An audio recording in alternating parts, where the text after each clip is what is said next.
Hi friends, welcome to Coordinate, and today we want to understand on how we can get content from the end user. For example, how we can now of course assign values inside the variables of JavaScript, not by default from the actual source code, but from the end user or the person that is actually accessing our site.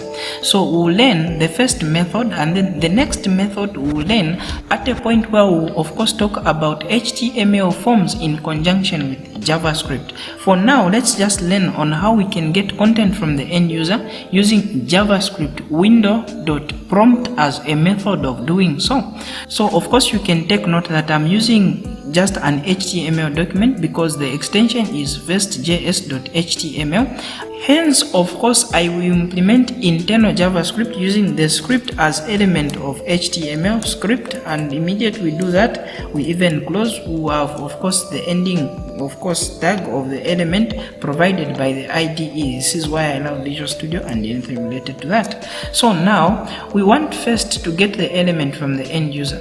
The actual source code, all these implementation, you can tell this is just CSS for styling and anything related to that, and this is how the actual page is looking. Okay, getting content from user, the value entered is, and anything related to that. So we need to print out the value here on an element which is called a paragraph, because it is the actual element that we've given the ID one that will of course display the value that will be entered by the end user.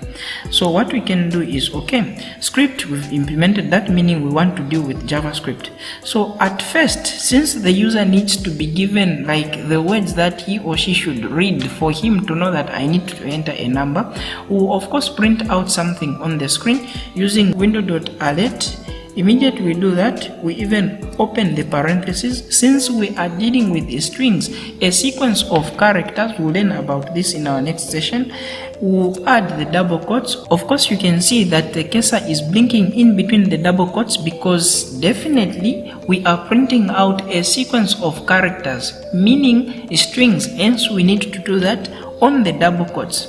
So we'll say, okay, please enter any value on the next pop-up window. And immediately we do that, we can do that, and then we even end with a semicolon, meaning the user will be given this alert message: please enter any value on the next pop-up window. So immediately the user clicks on OK on this first pop-up because it is window.alert. Then another pop-up will come where the user needs to enter now the actual value.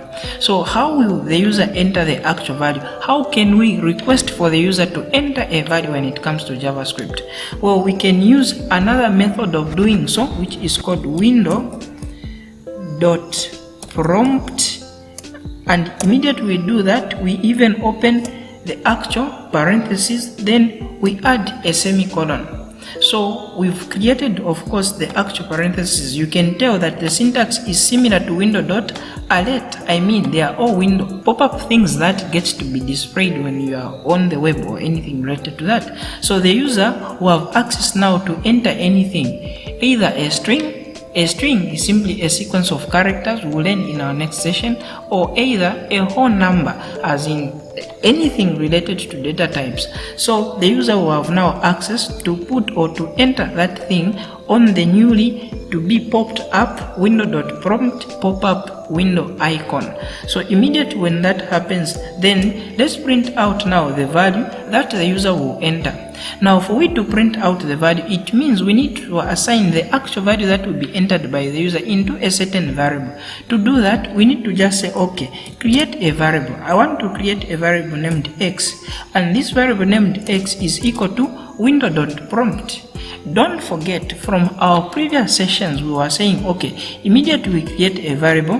Let's try to cut this, of course not delete. We are adding a value, let's say 56, so meaning we are assigning 56 into x. But for that not to happen now, because we are getting the content from the end user, we will implement window.prompt, so meaning the value that will be entered should be assigned to x. And how can we print out now the value for we to see that yes, definitely things will work out, and for we to get that assurance that we've done the best thing when it comes to coding in JavaScript. So for it to print out, so far we've learned one of the method, which is document dot get element by ID, and immediately we do that, we know that paragraph as an ID is holding on to ID underscore 1. So we implement ID underscore 1, and then we'll say, okay, this should be printed out using inner HTML, and inner HTML is equal to, of course, the variable that will hold the value that will be entered by the end user, which is X, and immediately we do that, then boom, we are done and everything will work out. Let's try to test and see if this can run and anything related to that. This is internal JavaScript, not external. This is why I implemented that in case you've forgotten or anything related to that. Control S to save your document if you were following along, although my document is on auto save.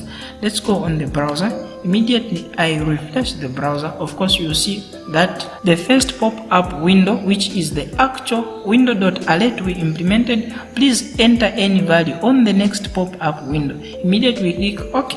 I want to enter a value. We'll be given a window that will, of course, take a value from us. Then we can say, I love coding. Immediately when we say, okay, since we are done implementing the value and of course entering the things that needs to come from the end user, then we'll have a full now page being printed out, getting content from user. Value entered is I love coding. So this is how we can get content and assign them to a variable when it comes to JavaScript. This is simply a simple code. I mean, even the video you can tell that it's simple and anything related to that. Why? Because in advance we learned about window.alert, and window.prompt is simply the same thing, now just getting the content from the end user. Let's proceed on our next session, and please don't forget to subscribe. You are on CodeNet.